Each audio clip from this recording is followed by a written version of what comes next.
What is up, everyone? Welcome to another episode of F1 Fantasy Pole Position. It is Tuesday, April 22nd. My name is Ewan, and on today's episode, I'm going to get into my team selection for the Miami Grand Prix team selection. This is the third time I've tried to say Miami. I said Miami, I said Miami. So I'm running on a little bit of fumes right now, but there's a week break between now and the next race, so wanted to get this out nice and early. Hopefully you guys appreciate it. We're going to get into still the regular preview that I do before race weeks, but I will probably update this sometime next week as well, just in case my thoughts have changed. As always, you can follow me on X, Blue Sky, TikTok at F1 Fantasy U, and to follow all my latest F1 fantasy ramblings. But hopefully you guys are doing well. Hopefully you guys have survived Saudi Arabia a little bit better than I did. You can check that out on the race review stream I did on Sunday night. It's still a episode that you could watch on replay and stuff if you want to go over more of that. But yeah, this is going to focus on the sprint weekend at the Miami Grand Prix. See, I just did it again. Miami. What am I doing? Miami. What is happening to my mouth on this Tuesday morning? I have no idea, but let's get into it. All right, so here we are, Miami International Autodrome. So yeah, I can say that again. Let's see how many times I mess up saying Miami in this episode. 19 corners, 57 laps, 3 DRS zones. Over the last 3 seasons, it's 8th for overtakes on the F1 calendar, and it's only had 4 DNFs in the Grand Prix. There were 2 DNFs in last year's sprint, Lando Norris and Lance Stroll, if you remember, and then Sergio Perez nearly took out the entire top half of the order, or at least Max Verstappen. And then 2024, Lando Norris got his first win here. He was first, Verstappen was second, and Leclerc was third. If you don't remember the whole story behind that race, Verstappen hit a safety, I don't know, I guess a cone, a bollard, is that what they call them? And yeah, it went out on the track. There was a safety car. It gave Lando an advantage, and yeah, he won his first race, but everyone was very happy for him. It was very nice to see after the race. As you can see above my head, the sprint deadline this week, or next week, will be Saturday, May 3rd, 5 p.m. UK time, 12 p.m. US Eastern, which is also local time. But yeah, it is going to be a sprint weekend, so the lineup lock will be for the sprint. There'll be sprint qualifying and free practice 1 on Friday night for me.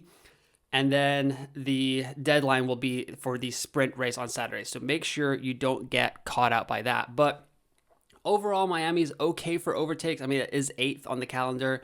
It's not the most exciting race that we've had yet, but you never know. Things could change because we are getting softer compounds this season. So for Miami, they're going C3, C4, C5. Last year, they went C2, C3, C4. Pirelli keeps changing their graphics. The full detailed version of what is happening in Miami with the tires is not out yet. That'll be out probably this time next week, I would think.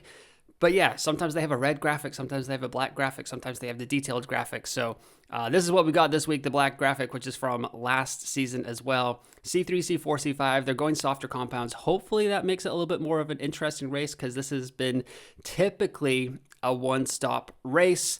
That didn't really change anything in Saudi Arabia last week when they went one step softer, but yeah, we'll see. Hopefully, we'll hopefully see.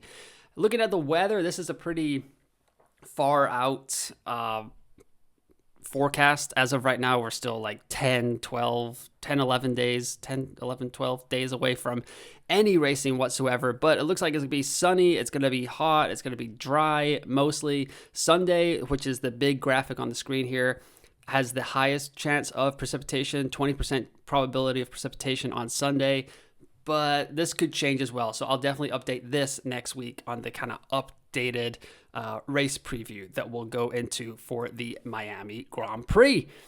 Looking here at Limitless possibilities, it is still a very big topic in the F1 fantasy community. But first off, I want to say congrats to everyone that utilized it, played it, activated it in Saudi Arabia, because y'all crushed it. As you can see here, I've updated this graphic from last week where I had my 2024 score, but now I've got the 2025 data for Saudi Arabia. So the perfect Limitless team, which a lot of people did, 341 points. My team, my T1 team, scored 205 points. So that's a 136 point delta. That is huge for your Limitless squads. Now, I did have Jack Dootan not having a great race. I had Pierre Gasly's DNF. So maybe if you just had like Bortoleto there, you might be up in like the 225-ish range, I would think. But yeah, still a huge delta. That'd still be like 121 points or 116 points, I guess, if you had 225.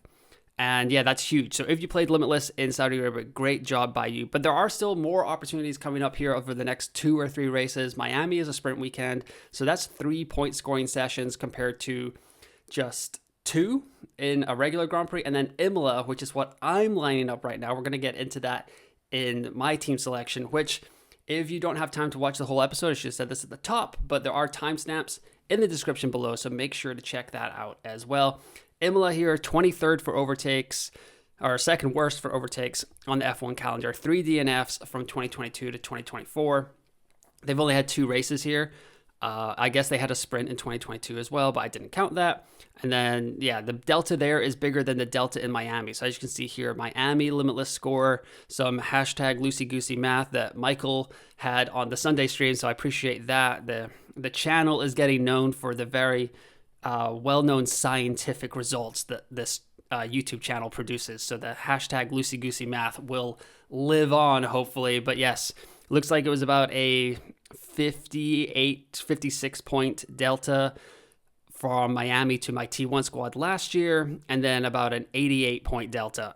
It's 88. It's 88. I don't have to say about, but yes. So you can see, like, Imola might have a bigger delta, but you might score more points than Miami. Personally, we're still going for the delta over the rest of the field. Like, Saudi Arabia absolutely crushed it. So once again, great job by y'all playing the Limitless chip in Jeddah. Budget building here.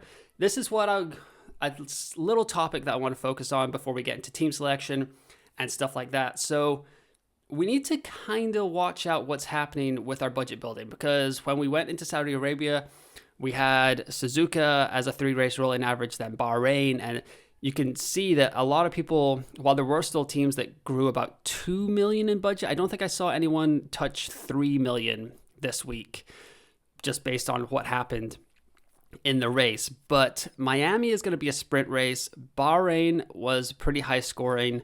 Saudi Arabia, not so much, but Miami's going to be high scoring, right? Imola will not be high scoring. Monaco probably won't be high scoring. Spain might be, and Canada probably won't be. So after Miami, we've got Imola, Monaco, and Canada as 3 of the next 4 races on the F1 calendar. And they are all in the bottom 8 for overtakes on the calendar. And then as you can see here, I've got overtakes, most positions gained, and DNFs. So Imola had 3 DNFs over the last 3 seasons. Monaco has had 8. Spain has had 2. And Canada has had 10. So that's a little bit of wreckage there over in Montreal. Miami's had 4 DNFs. Most positions gained, this is the top 3 drivers. So in Miami, the most positions gained last season was 655. In Imola, it was 643. Monaco, 432, which is probably the back markers overtaking Perez, Magnussen, Hülkenberg from that first crash on the first lap. Spain is 332, and Canada is 866. So Canada does have some positions gained possibilities. I think, like, there was a lot of DNFs in Canada last year, at least 4 or 5, I think. So that's something, but that was changeable conditions and stuff like that. So our budget is potentially not going to increase as much over the next 5 races. So Miami will boost up our scores. Bahrain will fall off eventually. I think it'll fall off for Imola. That's where Bahrain will fall off, but Miami will boost it back up. But then after Miami, once we get to Spain, we will just have Imola and Monaco to kind of boost up our budget. So Miami is also a great opportunity for teams to budget build as well, which for me, after kind of suffering a little bit in the budget gaining department this last weekend, I only gained 0.9 million in budget thanks to the Alpine duo. Not great. I'm thinking that I will be able to build a little bit of budget here in Miami, hopefully Imola, because then I'll have Miami in the 3-race rolling average, and then come out the other side to Monaco with 2 free transfers, because I'm hopefully going to play the Limitless in Imola. And then the plan is to hopefully just use 1 transfer in Monaco and have 3 free transfers for Spain. because that is when the new technical directive comes in for the new flexi wings. Sounds like it could shake up the grid. I think Red Bull says that it's going to favor them because they didn't put so much development into the flexi wings, and McLaren has put a lot of development into the flexi wings. I'm not entirely sure how it's going to go down, but having ultimate flexibility for that will be nice. And that is maybe a pro to playing the Limitless chip in Miami, because then you can have 2 races to build up 3 free transfers for Spain. Whereas if you play the Limitless in Imola, you're going to come out the other side with 2 free transfers in Monaco, and you have to decide, do I need to make some changes to my squad? Can I roll into Spain? It's going to be pretty tough here. But I just wanted to let people know that it's looking like budget is going to get tight again in a couple of races. So use Miami as an opportunity to build budget. If you have a pretty good squad, like you have all budget risers going into Miami as predicted by the F1 Fantasy Tools that we're about to get into in the next slide, you should be fine. You can play Limitless, no worries at all. But like I said, we're about to get into F1 Fantasy Tools budget builder, so let's go over there. Alrighty, as we can see here, we are on the f1fantasytools.com budget builder page. And as always, if you use promo code UN50, you'll get 1 month for 50% off, which is great. If you use that on May 1st, so maybe you wait a week, you'll get the next 4 Grand Prix for 50% off, and you can test it out, see how you like it. It's a fantastic resource. You can hook up all your teams. Like I've hooked up my team, so it just shows me, it highlights all my teams here. You get the live scoring feature, team calculator. It does it all for you. It's fantastic. I love it. I wouldn't recommend it if I didn't love it. So if you are a serious F1 fantasy manager, you love more and more content, you love all the stats, all that stuff, I would highly recommend signing up for F1 Fantasy Tools and their premium product. But as we can see here, A-tier drivers, it's starting to get tough here. Piastri is pretty much locked in. He is crushing it. He's 23.7 million. He's going to have to, it's going to be a few races before we start getting a little sketchy about Oscar in the budget building department. So 3 points for Miami. So he's a lock. But Hamilton, Russell, Norris, Antonelli, Leclerc, Verstappen, it's getting tough out there. They'll all rise 0.1 more than likely, but a max rise from these guys is going to be tough. It'll be a little bit easier because it's a sprint weekend in Miami, but yeah, it's going to get tight here at the top. But the main thing we're focusing on is the B tier budget building drivers. Behrman, 4 points. Hadjar, 8 points. Lawson, 8 points. There's more options this week for us to build budget back up. And this is what I'll be focusing on with how I alter my T1 squad. So I'm going to go through my T1, my T2, and my T3 squads here in a little bit. I'll make sure that there are separate timestamps in the description below. But Behrman, I think we all still have him in our teams. Let's check it out here. Elite data. If we go to the Patron top 500 percentage, so yeah, Piastri, Hadjar, Behrman. They're in everybody's teams. This is another part of F1 Fantasy Tools, Elite Data. It's a fantastic resource, like I said. So we don't really have to worry too much about Behrman. Hadjar, we don't have to worry about too much either. Lawson, Bortoleto, Alonso, Ocon, I'm not really a fan of doing.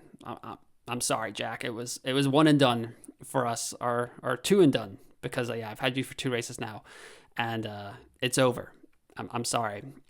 I'd say I'd never let go, Jack, but I'm gonna let you slide off into the icy waters of the North Atlantic Ocean, just like Kate Winslet did. That is a little bit of a Titanic reference. Hopefully I haven't aged myself too much there. But anyways, Hadjar, Lawson, Bortoleto, Alonso, Ocon. Those are kind of going to be the next set of drivers that we debate. Just to cover off the constructors here, Haas, Racing Bulls, Aston Martin, even Alpine and Williams could all max rise as long as there's no DNFs at Miami. McLaren, Ferrari, Mercedes, Red Bull should be fine as well, barring any DNF. So it's not really a big deal when it comes to the constructors as of right now. However, with the B tier drivers, so I have Behrman. I can go here. Let's click this. As you can see, I have Behrman and Hadjar, so I don't need to get rid of those guys. Doohan and Gasly are my main problems, and that's what I'm going to have to use at least 2 of my 3 free transfers on. Where I go with those transfers is a whole different story. So if I go Gasly to Ocon, that's going to cost me 0.3, and then I can only go down from Doohan to Bortoleto. So I need to think about this, how it's going to affect my squad structure and stuff. But there are some options. That's the main point in Miami. There are going to be some options. Ocon and Behrman seem to come up every other week with these huge spiky performances, so I don't mind holding on to them. If you kept with Ocon, great job by you. 6 points. Only went down 0.2 million last weekend compared to Gasly. That cost us quite a bit. Good process, bad results, unfortunately. And that was a bad pick by me. I just throw my hands up and say I probably should have used my second free transfer to get rid of him or go with Alonso. But on Sunday night when we were doing the stream, it looked like Alonso was going to go up 0.2 and Doohan was going down 0.6. But it actually turned out that Alonso went down 0.2 as well. So it wasn't as bad as I thought. I was in a pretty bad state on Sunday night. I'm sure you saw it if you checked into the live stream or watched it on replay. But all of these drivers, Behrman, Hadjar, Lawson, Bortoleto, Alonso, Ocon, are all in my thinking for my team selection. So here is the T1 squad. It's got 3 free transfers over here in the top right-hand corner, as you can see. Gasly and Doohan have to go. And my main predicament here is I can get Ocon, and then I can get Bortoleto, right? That's fine. But I could go Hadjar to Alonso, maybe a better long-term play. The main kind of predicament here is I have $1 million left over with 1 free transfer. But if I'm playing the Limitless in Imola, that means I'm going to burn that transfer, which will doubly make the Doohan to Alonso move hurt, because it's like I could have just played that and I would have been fine. And I'd be kind of set. I wouldn't have to get down to Bortoleto. So the other option here is, if I bring back in Gasly and Doohan, is getting rid of both these guys again, Gasly and Doohan. But I'm going down to both Alonso and Bortoleto. And that leaves me 3.9 million. And that means I can do the big boy upgrade to Ferrari. And we need to talk about Ferrari. So I'm going to go back over here to f1fantasytools.com. Where are we at? Statistics. Ferrari, they are, let's see here. Fantasy points type, remove all, and we're going to go here. Where is it? Fastest pit stop, overall fastest pit stop. They don't have the world record pit stop, but Ferrari's crushing it. 11 points per race. This is the DNF race. 10, 15, 15, 15.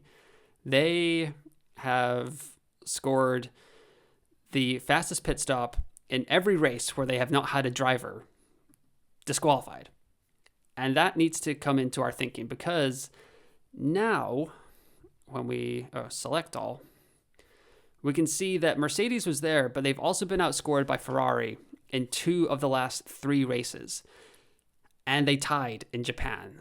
So this is an option for me and then if we go back to the budget builder over here, that gives me, so Alonso 11 points, Bortoleto 10 points, Hadjar, Behrman. So this could be 2.4, 3 million with the 2 constructors here, 3.3 million.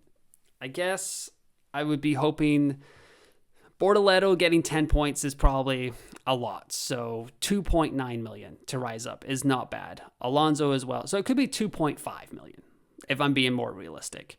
But I feel like Behrman and Hadjar will rise up. Bortoleto, Alonso, hoping for a minimum price gain. The thing about Bortoleto is if he goes up, it'll be nice.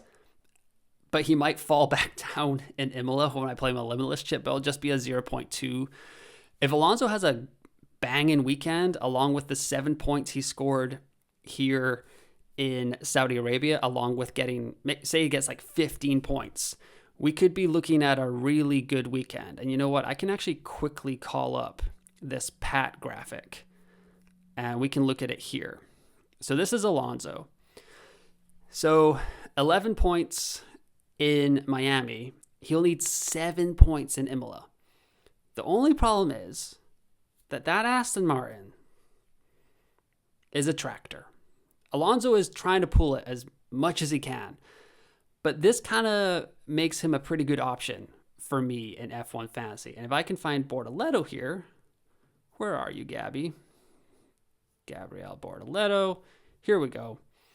10 points in Miami means 6 points in Imola. Now, I'm not really hoping that, but 10 points in Miami means 1 point in Imola for a good price rise. Do I think Gabriel Bortoleto can get 1 point in Imola?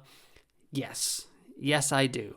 So that's where I'm at. And this might be it. It's like 10, 11 days before the lineup lock.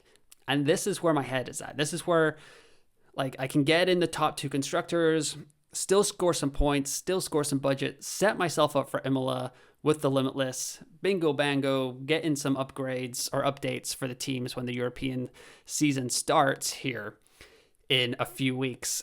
And that might be it. So that's where I'm at with my T1 squad. But I said that I would show you guys my T2 and my T2 and T3 squad. So this is the T2 squad. Let me just get this a little bit nicer looking here. Let me just double check. Okay.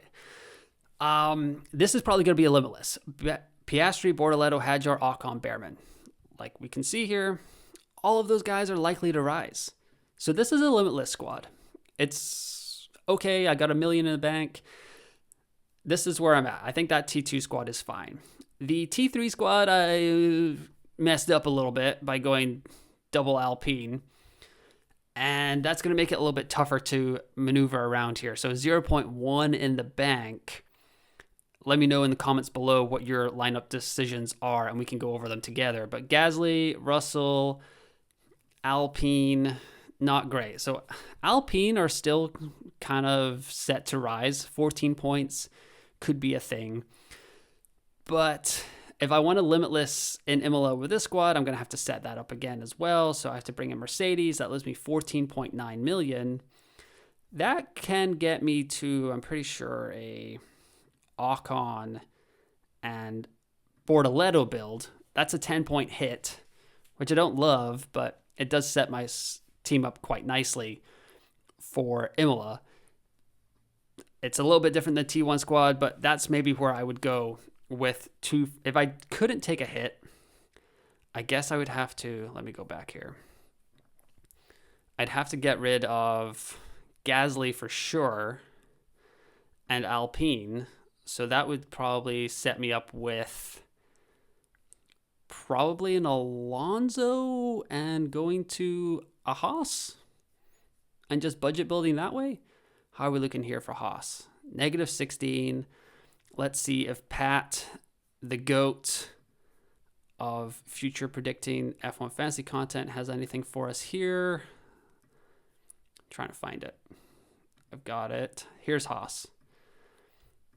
We've got -16, but I mean 43. So if they barely score -16, then there you go. But that should be fine for Haas moving forward as well. So I could definitely do that for the T3 squad, not take a 10-point hit. And then I'd have Piastri, Russell. I don't mind that squad at all. But yeah, those are kind of my lineup thoughts ahead of the Miami Grand Prix for all 3 of my squads. Like I said, let me know in the comments below what you are thinking about for your Miami Grand Prix squad, and then we can discuss them on X, TikTok, wherever you want to chit chat. But that'll do it for this week's episode, or this week's team selection episode. I will update this next week, maybe with like more info about Miami, what I hear on some podcasts, what I read in some articles, all that stuff. And then if my team selection thoughts have updated.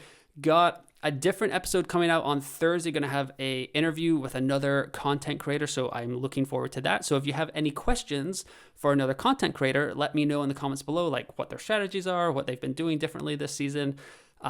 Hit me up on X, TikTok, leave a comment in the video below. Don't forget to like and subscribe to the YouTube channel. Like the video, subscribe to the YouTube channel. We are past 2,800. The push for 3K starts now, folks. We are looking at it. I said I wanted to get to 2,800 before the Miami Grand Prix, and y'all smashed that. So, I mean, there's no way we'd get to 3,000 before Miami, right? Right? I don't know. But you guys are awesome. I appreciate the support. I love every single comment, like, subscription, Twitter comment, whatever. I am responding to almost every single one of them, I feel like. Let me know if I'm slacking in that area. And yeah, like I said, you can hit me up on X, TikTok, Blue Sky, at F1 Fantasy U, and I am all over the place. And that'll do it. So yeah, I'll be back on Thursday with another episode, and then a quiet weekend on the F1 fantasy department. But hope you guys had a good Saudi Arabia. Hopefully you guys are taking a little bit of a break and just prepping for Miami, and then another triple header after Miami. But once again, thanks for listening, thanks for watching, and I will talk to you next time.